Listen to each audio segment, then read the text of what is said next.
Perang Dunia III dengan menggunakan senjata nuklir kini bukan hanya jadi ungkapan belaga. Perang nuklir terancam terjadi di tengah-tengah perang antara Rusia dengan Ukraina.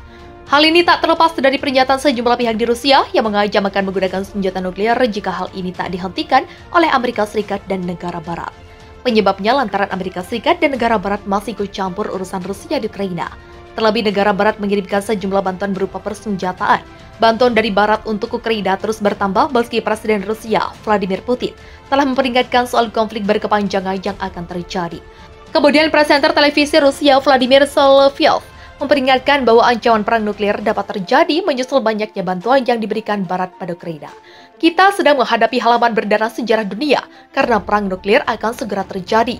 Semuanya bergerak ke arah itu, saya harap kita akan hidup melalui ini.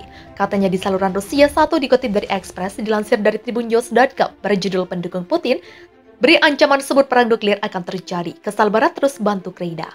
Menurutnya jika bantuan Barat untuk Ukraina terus berkembang, ia menyebut hanya mutan yang bisa bertahan. Sebab sisanya akan hancur dalam serangan nuklir.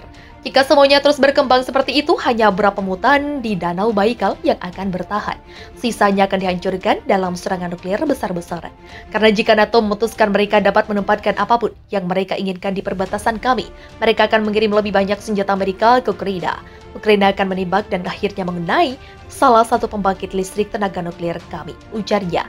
Bahkan presenter yang juga dikenal sebagai suara Putin itu mengungkapkan pernyataan yang membuat takut.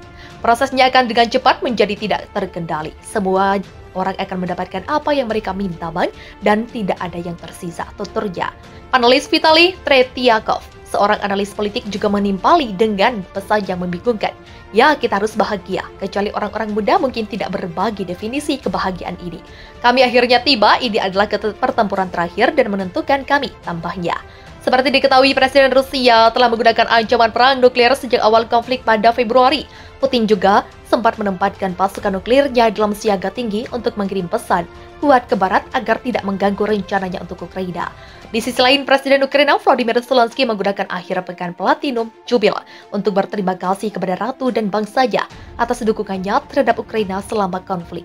Zelensky juga sangat berterima kasih kepada Perdana Menteri Boris Johnson dengan mengatakan bahwa PA memiliki pemahaman baik tentang kebutuhan Ukraina. Adapun pada hari Senin, Inggris mengumumkan paket bantuan militer lebih lanjut untuk dikirim ke Ukraina dalam hubungannya dengan Amerika Serikat.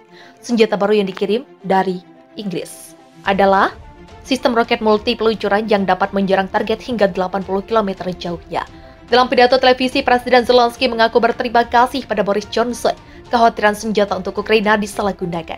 Baru-baru ini Interpol memperkirakan ada peningkatan perdagangan senjata ilegal setelah konflik yang terjadi di Ukraina.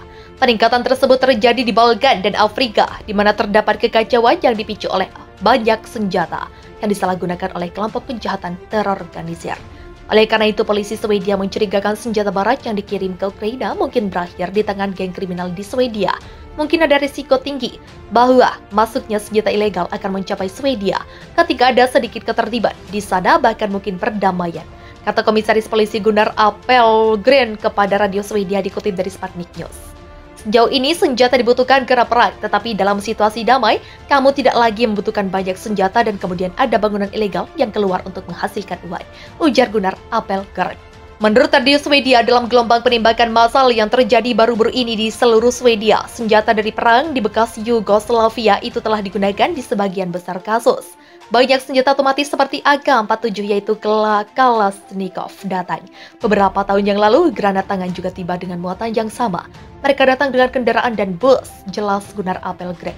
Sebelumnya, kecurigaan serupa juga telah disampaikan oleh Interpol. Sekretaris Jenderal Interpol Jørgen Stock sempat mengatakan, ia tidak ragu bahwa perdagangan senjata ilegal akan meningkat setelah konflik di Ukraina berakhir.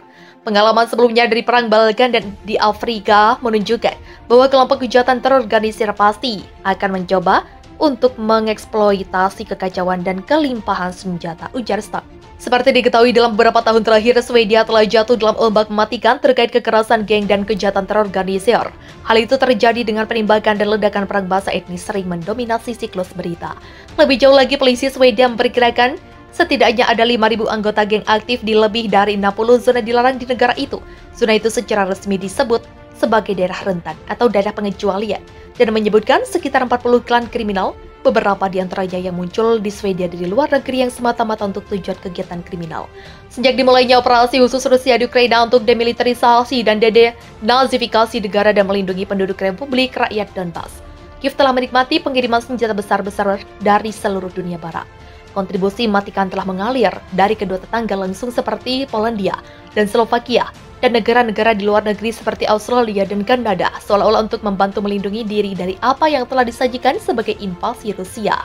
Swedia sendiri telah meninggalkan praktiknya untuk tidak mengirim senjata ke negara-negara yang terlibat dalam konflik dan menyumbangkan 10.000 rudal anti-tank hingga perlengkapan tempur lainnya. Sebuah bed baru bahkan termasuk rudal Angkatan Laut JOMALS Robot 17 dan senapan otomatis AG-90 dengan amunisi.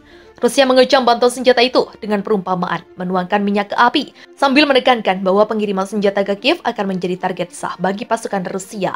Moskow bahkan berulang kali memperingatkan bahaya bantuan militer semacam itu yang berfungsi untuk memperpanjang konflik dan bahkan dapat mengambil resiko konfrontasi langsung dengan NATO.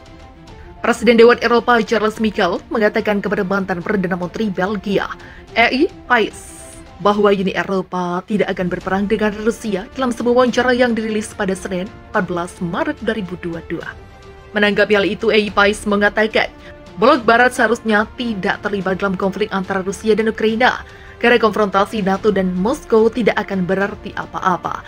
Selain perang dunia nuklir, Rusia adalah kekuatan nuklir dan kami sangat menyadari bahwa jika konflik ini berubah menjadi konflik NATO dan Rusia, kami akan bergulir ke perang dunia. Katanya pada Sabtu 12 Maret 2022 setelah KTT Uni Eropa di Versailles, Prancis pada Jumat 11 Maret 2022.